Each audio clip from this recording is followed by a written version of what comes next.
Muy bien, muy buenos días. Iniciamos la lección del día de hoy. Un gusto en saludarlos a todos y todas, aquellos que van a ver la clase offline, porque hoy es un día feriado en Costa Rica. Voy a compartir el escritorio en este momento y vamos a iniciar con un tema muy importante el día de hoy, que trata sobre el tema de calibración y selección de modelos, que es un tema muy importante en minería de datos. Voy a aquí a buscarlo, lo tenía abierto, pero por alguna razón se me cerró.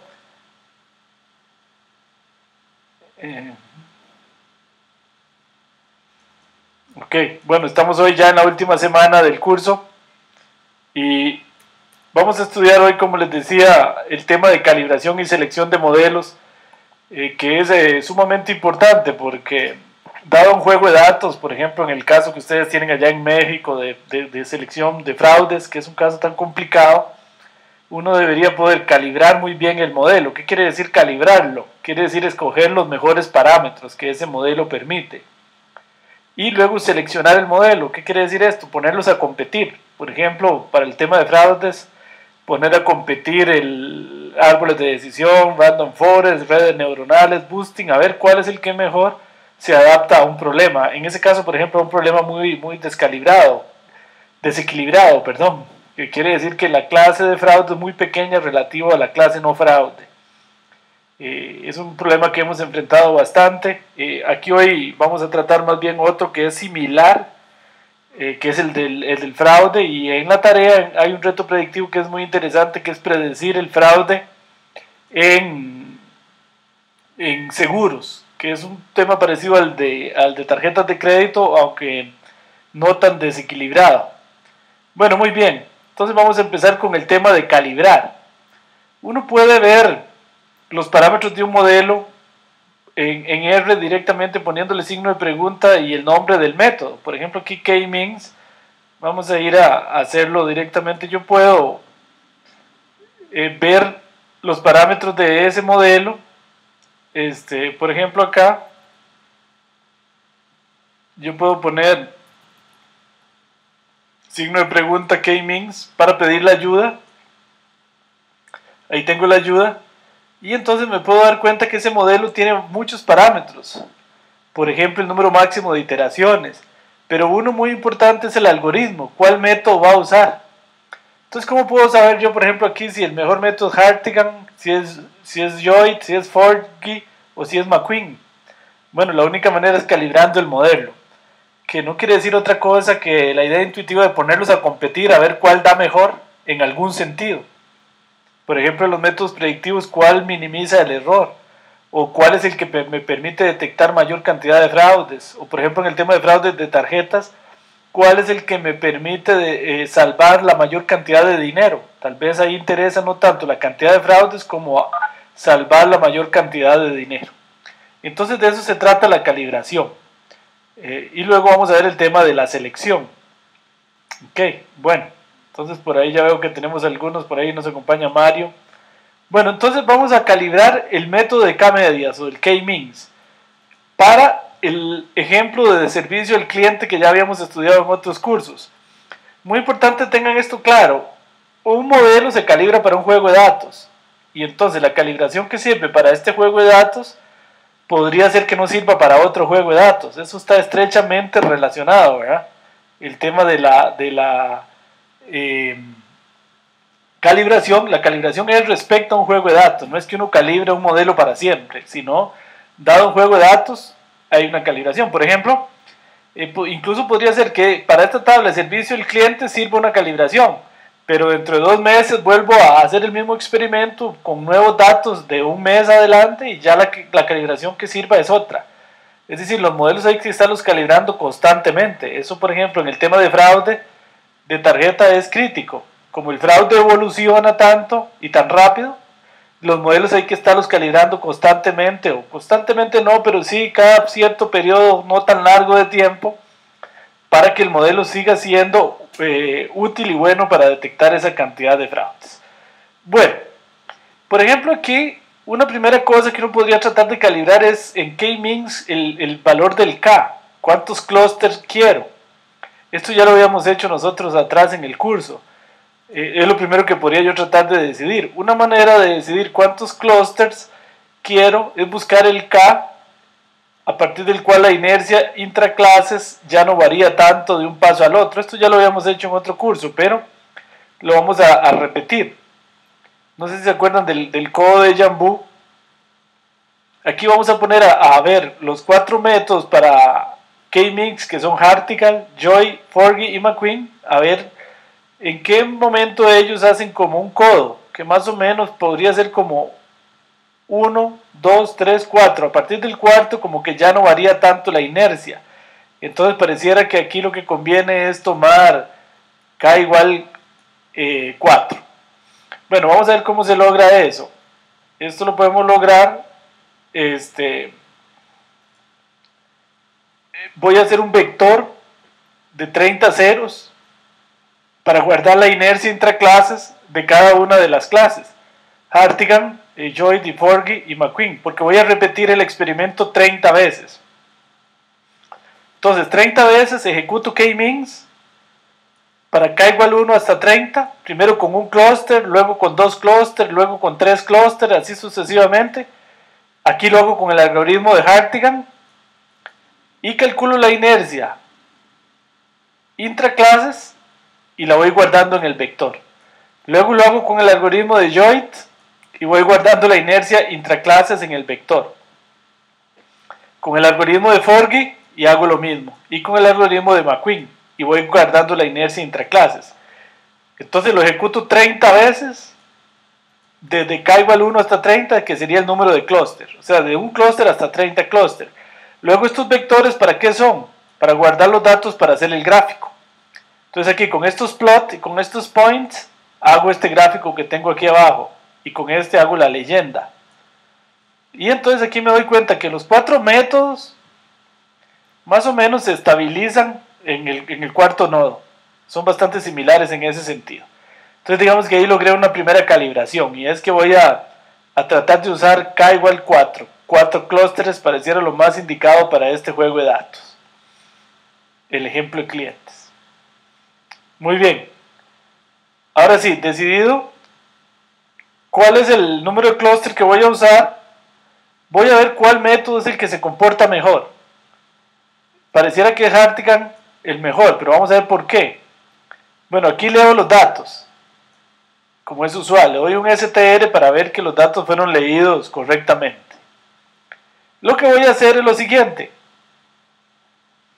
Corro.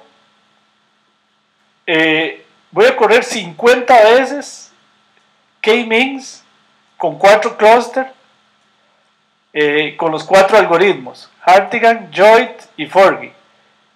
Y voy aquí acumulando la inercia interclases. Entonces recuerden que cuando yo hacía K-means, cuando yo hago K-means, perdón, yo quiero aquí, perdón para ponerlo de otro color. Recuerden que cuando yo hago K-means, yo tengo aquí clusters. Y entonces yo quiero que los clústeres queden lo más apuñados posible de aquí. Eso se llama la inercia, perdón, se me fue. Eso se llama la inercia intraclases, a lo interno de la clase. Y entonces yo quiero que queden aquí como bien pegaditos los puntos. Eso se llama la inercia intraclases. Y luego la inercia interclases, que es la distancia entre las clases, que serían estas, sea lo más grande posible, para que estén lo más separados posible los clústeres y a lo interno lo más cohesivos posibles. Entonces la inercia interclases me la da esta variable, grupos bit witness. Este valor, entonces yo quiero que sea máximo. Entonces lo calculo 50 veces. Lo corro 50 veces para estar seguro que no se deba a un efecto del azar, porque recuerden que el K-means depende del azar inicial.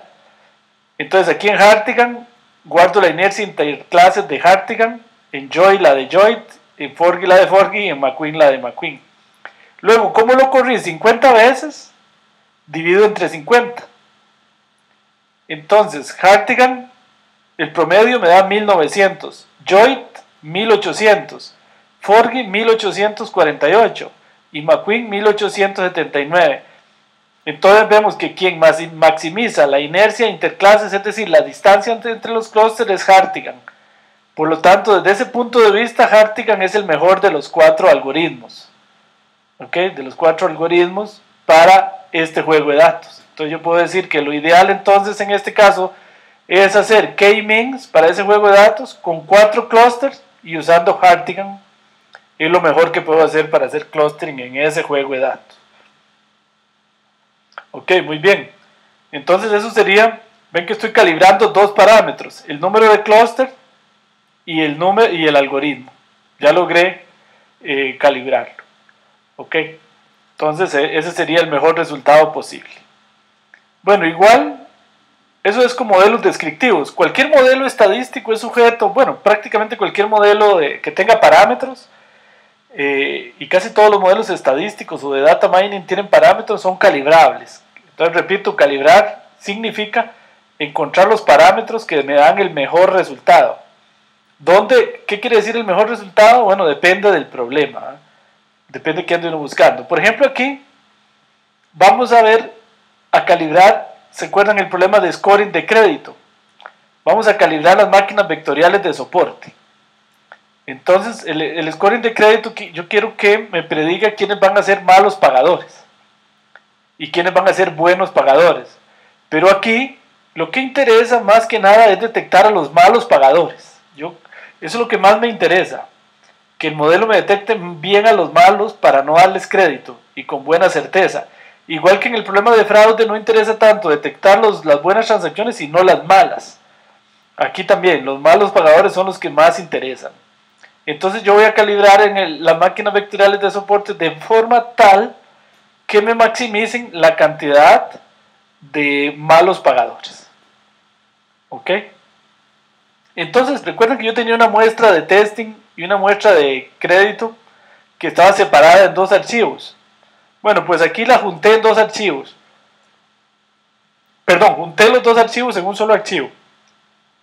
Con una muestra de 5000. ¿Por qué? Porque quiero escoger muestras al azar acá. Y si lo tengo separado no me permite eso. Entonces siempre es mejor tenerlos juntos. ¿Para qué? Para poder hacer muestras aleatorias y hacer validación cruzada. ¿Ok? Entonces, bueno, voy a tener una muestra de crédito de 5000, donde hay buenos y malos pagadores. Y entonces ahí voy a calibrar el modelo para tratar de que me detecte la mayor cantidad posible de malos pagadores. Para esto ejecutaremos 5 veces la validación cruzada con 10 grupos. En este caso, cada validación cruzada vamos a sumar los no pagadores detectados. Luego, para cada ejecución de la validación cruzada almacenaremos la detección de los no pagadores en una entrada de un vector respectivo para luego hacer un gráfico comparativo. Ok, entonces lo que vamos a hacer es lo siguiente. Cargo caret para poder hacer validación cruzada. Aquí tengo mi muestra de crédito, ya la leí. Son 5000 por 6 variables, 5000 filas, individuos y 6 variables, que recuerden que eran salario, grado académico, coeficiente crédito avalúo, monto de la deuda, monto deudado, eran 6 variables. Aquí está monto de crédito, ingreso neto, coeficiente crédito avalúo, monto, cuota, grado académico y buen pagador o no, que es lo que me interesa. Ven que es un problema desequilibrado. La mayoría son buenos pagadores. Y entonces lo que a mí me interesa es que detecte los malos pagadores. Bueno, entonces vamos a hacer lo siguiente. Vamos a quitarle el volumen al teléfono para que no me interrumpa aquí. Bueno, entonces vamos a determinar, recuerden que voy a irme aquí a R para que vean los parámetros de Support Vector Machines. Recuerden que el Support Vector Machines SVM, le voy a pedir la ayuda aquí a R. Ajá, no me la carga porque no tengo, no la he cargado. Ok, la voy a cargar. ¿Será que no la tengo instalada? Vamos a ver, es que un día estos reinicié la máquina y... No, es que es en esta librería, ¿cómo se llama? Vamos a ver si la tengo instalada. Es que un día esto reinicié la computadora y no tengo ahora todas las librerías instaladas, todos los paquetes de R. Sí, este sí lo tengo. Entonces vamos a ver la ayuda a Support Vector Machines. El Support Vector Machines, ya lo habíamos visto en el pasado en alguna tarea, tiene varios algoritmos que se pueden correr. Vamos a ver si por aquí los tengo. Ajá, que son lo que se llama el kernel. El kernel es un parámetro de Support Vector Machines.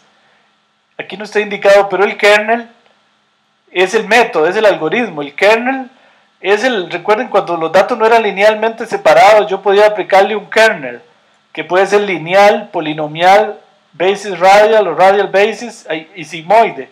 Entonces lo que voy a hacer es ver con cuál de estos kernel el método funciona mejor para detectar los fraudes. Y van a ver que hay diferencias importantes. Entonces eso es la calibración que voy a hacer. Ver cuál de estos kernel me funciona mejor. Ok. Entonces aquí leo los datos y voy a hacer un vector, voy a ejecutar una validación cruzada 5 veces para estar seguro de que los efectos del azar no me juegan una traición. Entonces voy a inicializar un vector, detección de no con radial, detección del no con lineal, detección del no con polinomial y detección del no con sigmoide. Son vectores de tamaño 5 de puros ceros. Porque ahí voy a ir almacenando cuántos no me detecta. Porque quiero escoger el método que me detecte más no. Entonces voy a hacer una validación cruzada 5 veces con 10 grupos. Recuerden que esto me da una partición de 10 grupos de todos los 5000 datos. ¿Ok? Entonces voy a ir inicializando aquí el total de nos en cada uno de los métodos, lo inicializo en 0 porque voy a llevar ahí un acumulador del total de nos. ¿Ok? Recuerden que la validación cruzada, que la vimos en la clase pasada, si uno tiene los datos aquí, lo que hace es, digamos, si lo partimos en 10 aquí, entonces 1, 2, 3, 4, entonces me quedan 1, 2, 3, 4, 5. Y digamos que lo parto aquí, entonces tengo 10 false o 10 grupos. Entonces voy a detectar los nos aquí, luego los dos aquí, los no detectados aquí, los malos pagadores, pues, los malos pagadores aquí y así sucesivamente hasta aquí. Y luego los sumo. Para eso voy a usar estos acumuladores.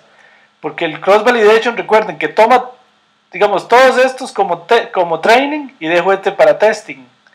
Entonces aquí encuentro los no y luego cambio. Entonces voy sumando y los voy acumulando en estos acumuladores de la detección de los no. Luego la suma total de los no pagadores que detectó en cada grupo va a ser el total de no pagadores que detectó en toda la tabla. Ok, que es la que me interesa que dé máxima. Entonces ahora sí, ya tengo esto aquí. Voy a ejecutar 10 veces validación cruzada. Entonces hago la muestra de testing, la tabla de aprendizaje, de acuerdo al grupo. Corro Support Vector Machines para detectar quién es buen pagador con base en todas las variables, aplicando kernel radial. Ven, aquí le pongo que es kernel radial. Calculo la matriz de confusión con MC y sumo en no radial más MC11. Aquí es la acumulación, recuerda, de los no pagadores. ¿Por qué más MC11? Porque en la matriz de confusión, en la posición 1,1, está la cantidad de no detectados. Entonces esto es lo que voy a ir sumando. ¿Cuántos no o cuántos malos pagadores va detectando? Aquí con el kernel radial. Luego hago exactamente lo mismo pero con el kernel lineal. Y voy sumando aquí los no pagadores detectados por kernel lineal. Luego lo hago con kernel polinomial. Y voy acumulando aquí los detectados, malos pagadores detectados con kernel polinomial. Y luego con kernel sigmoide. Y aquí los voy acumulando. ¿Ok? Entonces, aquí, al final de esta ejecución, desde 1 hasta 10 aquí, ya tengo la cantidad de nodos detectados para la primera corrida de las 5 que quiero hacer. Entonces, en estos vectorcillos voy guardando. En la primera corrida, cuántos no detectó radial, cuántos no detectó lineal, cuántos no detectó polinomial y cuántos no detectó sigmoide. Y así para i igual 1 hasta 5. Porque lo que hago es repetir el experimento 5 veces para estar más seguros de los resultados. ¿Okay? Entonces luego voy y ploteo este vector de la detección de no radial. Hasta aquí lo ploteo. Luego le agrego los de... aquí los de radial. Estos serían los de radial. Luego le agrego los de la detección de los no por lineal, la detección de los no por polinomial y la detección de los no por sigmoide. Y luego pongo la leyenda al gráfico. De manera que vean qué interesante el gráfico que me queda. Voy a ponerlo un poquito más pequeño para que se vea todo en la pantalla. Un poquito más pequeño. Ok. Ahí está. La detección del no. Entonces veamos que el que sin duda alguna es mejor es radial. Radial detecta como casi 450, un poquito más de no pagadores. Y recuerdan que el total de no pagadores eran 700. Vamos a ver por aquí, perdón. El total de no pagadores son 700. Entonces está detectando bastante bien. Está detectando, para este problema eso se considera bueno. Está detectando casi 450. En las 5 veces que lo ejecuté muy estable. El polinomial detecta 210 más o menos. El sigmoide como 75 y el lineal no sirve para nada, detecta 0. Entonces observen que sin duda alguna esto es muy importante. Aquí ya me di cuenta que definitivamente me quedo con el método que aplica, no sé si lo dije mal, el que aplica sigmoide radial. Radial es el que me está dando mejor. Entonces ya estoy con mucha certeza de que el método que mejor funciona para el scoring de crédito, en el caso de Support Vector Machines, es el kernel radial. Fíjense qué fatal si hubiese usado línea. No me está funcionando para nada línea. ¿Okay? Entonces, esto de la calibración de un modelo es fundamental. Fundamental. Además, yo debería calibrar antes de aplicar un modelo todos los parámetros o la mayoría si se pudiera. ¿Okay? Bueno, muy bien. Si tienen alguna pregunta o comentario hasta ahí, ya tenemos más participantes. Para el tema de fraudes que trabajan los compañeros de México, se tiene que hacer esto. Uno tiene que calibrar a ver cuál es el que detecta la mayor cantidad de fraudes. Y a veces yo que he trabajado con ese problema acá en Costa Rica en varios bancos, más que el que detecta mayor cantidad de fraude, el que logra salvar mayor dinero, es decir, el que logra detectar los fraudes más grandes. A veces nada gano yo con detectar 6 fraudes de $100 cuando uno solo era de $5,000. Entonces, interesa ahí en la banca, siempre interesa mucho el monto. Entonces, a veces los modelos se calibran respecto al monto detectado. También en fraude es jodido porque hay que tomar en cuenta que el modelo detecte mucho. Pero también hay que cuidar otro factor a la par, ¿verdad? Y es que no tenga mucho falso positivo. Porque también podría ser engañoso. Está detectando todo, pero tiene demasiado falso positivo, entonces no sirve. Entonces ahí hay que hacer como un consenso de lograr una minimización en el número de alertas, es decir, en el falso positivo, y una maximización en el monto detectado. Entonces uno podría hacer este gráfico, uno para que me maximice el monto detectado y otro que me minimice el falso positivo. Y buscar un consenso, es decir, cuál detecta bastante con un monto de falso positivo que sea aceptable. Ok, muy bien. Bueno, ahora sí, Una vez que uno tiene calibrados los modelos, digamos que ya calibré las máquinas vectoriales de soporte como ya lo hicimos, tiene calibrado el árbol de decisión, calibrado las redes neuronales, calibrado todo, ¿cómo selecciono el mejor modelo? Bueno, igual, los pongo a competir en una validación cruzada a ver cuál es mejor. Eso sí supone que todos ya fueron calibrados. Aquí yo voy a suponer que todos fueron calibrados, aunque solo calibré la Support Vector Machines, pero digamos que todos ya están calibrados. Entonces, todos calibrados los voy a poner a competir en este problema de scoring, a ver cuál me deja mejor. Vean. Entonces voy a cargar un montón de librerías porque vamos a usar ADA Boosting, redes neuronales, Random Forest, árboles de decisión, Naive Bayes, los vecinos más cercanos, los análisis discriminantes, todo. A ver cuál me funciona mejor, cuál me detecta mayor cantidad de malos pagadores. Observen que los malos pagadores son 705. Vamos a ver cómo nos va. Bueno, muy bien. Básicamente es muy parecido a la idea que acabamos de hacer. Nada más que en lugar de poner a competir 4 veces a Support Vector Machines, voy a poner a competir a todos los modelos, cada uno con su mejor calibración. Por ejemplo, aquí tengo Support Vector Machines. Observen que estoy usando radial. ¿De dónde salió que kernel radial? De que esa fue lo que me dio la calibración. Ok, entonces igual, voy a guardar en un vector de 5 campos la cantidad de nodos detectados por todos los algoritmos, Support Vector Machine, KNN, Bayes, análisis discriminante lineal, cuadrático, árboles, bosques, potenciación y redes neuronales. Porque voy a hacerlo 5 veces, para asegurarme de que no es el azar el que me está jugando una mala pasada. Bueno, entonces igual, voy a hacer 5 veces cross validation o validación cruzada con 10 grupos. Entonces, igual que antes, voy a hacer un acumulador inicializado en 0 para cada uno de los métodos, que es el que me va a llevar el total de no detectados. A ver cuál me da más grande. ¿Ok? Entonces, desde k igual 1 hasta 10, genero la muestra de testing, la muestra de aprendizaje que viene de los folk, de los grupos, ¿verdad? Esto me lo genera esto. ¿Ok? Luego, entonces lo primero que aplico es Support Vector Machines con kernel radial. Y igual que antes, sumo los no de la entrada 1,1 de la matriz de confusión que la acabo de calcular aquí. Igual, hago para KNN. Aquí estoy usando K máximo 7, que ya eso salió de una calibración que no mostré, que es el mejor en este caso. Igual, cuento los no detectados por KNN. Luego aplico Naive Bayes. Igual voy haciendo aquí, contando los no detectados por Naive Bayes.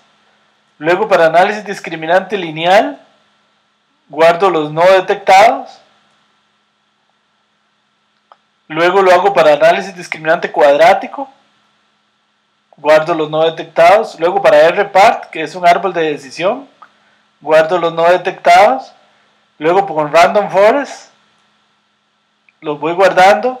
Luego con ADA Boosting, que son los métodos de potenciación, ¿se acuerdan? Y finalmente para NNet, que son las redes neuronales. Entonces aquí calculo cuánto detectó para los 10 folk en las 5 corridas. O sea, esto se hace 50 veces. Y en estos vectores voy guardando, igual que antes, por ejemplo, cuánto detectó cada uno de los métodos en cada una de las corridas. Por ejemplo, en la primera corrida, en la segunda corrida, hasta la quinta corrida, ¿verdad? ¿Para qué? Para poder hacer un gráfico con 5 datos, para estar más seguros. Entonces, muy bien. Ploteo el resultado de Support Vector Machines. Y a este resultado encima, con points, grafico la detección de los otros métodos, de KNN, Bayes, análisis discriminante lineal, cuadrático, bosques, potenciación y redes. Ok, muy bien. Y luego grafico la leyenda. Entonces vean qué interesante este gráfico. Bueno, por lo menos a mí me llama bastante la atención. Observen que aquí más Ujú. Ok, perdón que lo estoy tratando aquí de acomodar. Bueno, observen que claramente los métodos que no funcionaron nada bien son el verde, que es análisis discriminante lineal, el rojo, que es Bayes, este amarillito, que es análisis discriminante cuadrático, no funcionó muy bien, y los que nos detectan bastantes, un poquito más de 500, son Support Vector Machines, pero el que funciona mejor aparentemente aquí es este que es moradito, que son las redes neuronales. ¿Ok? Entonces ese es el que nos está funcionando mejor ahí. Sin embargo, para los compañeros mexicanos, las redes neuronales nosotros las hemos usado en el tema de fraudes y funciona muy bien porque detecta muy bien, pero es muy inestable. Cuando uno grafica los falsos positivos, que sería otro gráfico que sería interesante hacer aquí a la par, entonces empieza a ser así, muy inestable. Entonces prueba a ser un método muy inestable, entonces no es tan bueno. Entonces, por ejemplo, en el problema de fraudes, generalmente nos quedamos más bien con Support Vector Machines o con potenciación, que son los que mejor funcionan acá. Ok. ¿Alguna pregunta hasta ahí? Entonces ahí, esta es la manera, ¿verdad?, de decidir cuál método es el que uno escoge o cuáles, porque tampoco necesariamente puede ser que yo le aplique a un problema varios métodos. Se usa mucho en fraudes. Digamos que yo digo, bueno, hey, voy a usar Support Vector Machines, voy a usar bosques aleatorios y voy a usar potenciación. Entonces puedo hacer también hasta un consenso. Cuando viene una transacción, esta transacción, yo quiero saber si es fraude o no. Entonces yo puedo aplicarle Support Vector Machine, bosques y potenciación. Y hago un voto, como dicen en Estados Unidos, el que tenga más votos. Si la transacción, dos de estos métodos me dijeron es fraude, la califico como fraude. ¿Ok? O tres, si los tres todavía con más seguridad, ven, los tres métodos me validan. Eso se llama un consensus, que también a veces se hace todavía para tener mayor seguridad, ¿verdad? De los métodos, de los que me dieron mejor, me quedo con dos o con tres, preferiblemente un número impar, para poder hacer un voting, una votación, y que siempre tenga un resultado, el que la mayor cantidad me dé si es fraude, por ejemplo, entonces lo tiro a fraude, porque la ventaja de usar esto es que a veces un método detecta cierto tipo de fraudes y otro método detecta otro tipo de fraude, otro patrón. Entonces combinarlos no es mala idea, es una buena idea. Bueno, muy bien. ¿Alguna pregunta hasta ahí? Esto que hemos visto hoy, esta presentación, es una de las más importantes del curso. Digamos que ya los llevo a ustedes a un nivel que es lo que se hace cuando uno tiene un problema real. Que es lo que viene en la tarea, que les voy a explicar. Esta tarea tiene uno de los ejercicios más interesantes de todo el curso. Bueno, vienen un par de ejercicios para calibrar como el que vimos hoy, pero viene un reto predictivo. Este reto predictivo es un problema real, o sea, enfrentar un problema real. En este problema real, lo que queremos es detectar fraudes en seguros. Se tienen 16 variables y 5.413 casos. Y resulta que de estos 6.146 no son fraudes y solo 267 son fraudes. Entonces estamos además ante un problema desequilibrado, que es difícil. Ok, y entonces el ejercicio consiste en que ustedes tienen que calibrar y seleccionar el mejor modelo y luego predecir este archivo de seguros nuevos que yo les estoy dando, en el que yo no les digo si son fraudes o no son fraudes. Y la nota será, si pegan los 150 tienen todo el puntaje, y si pegan 0 tienen un 0 en este ejercicio. ¿Ok? Entonces, es un reto predictivo. Yo al final lo que evalúo es, bueno, la metodología que utilizaron la voy a analizar y ver cuántos detectaron y cuántos no. Ahora, ¿cómo se hace eso? Yo les estoy dando una base de datos de 6.400 casos en los que yo sí sé si fueron fraude o no fueron fraude. Entonces, esta tabla de 6.400, yo tengo que aplicarle validación cruzada, primero para calibrar todos los modelos y segundo para seleccionar el mejor modelo. Ahora, una vez, recuerden que cuando uno hace eso, yo parto la tabla en pedacitos, ¿verdad? Esta que tengo la parto aquí, digamos, en 10 pedazos. Y ahí calibro y ahí selecciono, ¿verdad? Ahora, una vez que tengo escogido los parámetros, es decir, he hecho la calibración y he seleccionado el mejor modelo, digamos que me dio Support Vector Machines como el mejor modelo con el kernel linear, digamos. ¿Ok? Entonces, ¿qué tengo que hacer yo? La gente siempre se confunde mucho en eso. ¿Cuál de los modelos me dicen cuál modelo que construí en la calibración escojo? Ninguno de esos. Es decir, yo vuelvo a construir una vez seleccionados los parámetros y el método, vuelvo a construir un nuevo modelo que es el que ya voy a aplicar con todos los 6146 datos. Vuelvo a construir, digamos aquí, digamos que lo mejor que me dio era Support Vector Machines. Entonces construyo un modelo con todos los datos con Support Vector Machines y con la calibración, digamos que era linear, por decir algo. No sé si es eso, ¿verdad? Entonces con todos esos datos construyo un modelo. Y ese modelo es el que le voy a aplicar a mis nuevos datos. ¿Ok? La calibración y selección no se usa para generar el modelo que voy a usar. Se usa para escoger cuál es el mejor modelo y cuáles son los parámetros. Una vez seleccionado cuál es el mejor modelo y cuáles son los parámetros de ese mejor modelo, ese es el que uso para generar el modelo final con todos los datos, que obviamente es mejor, ¿verdad? Porque voy a usar todos los datos que dispongo para aprender.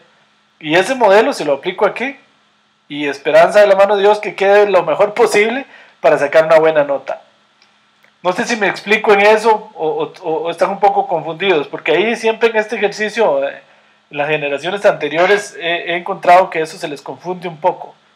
Repito nuevamente, primero calibro, entonces en todos los modelos, luego usando cross validation, luego pongo a competir todos los modelos calibrados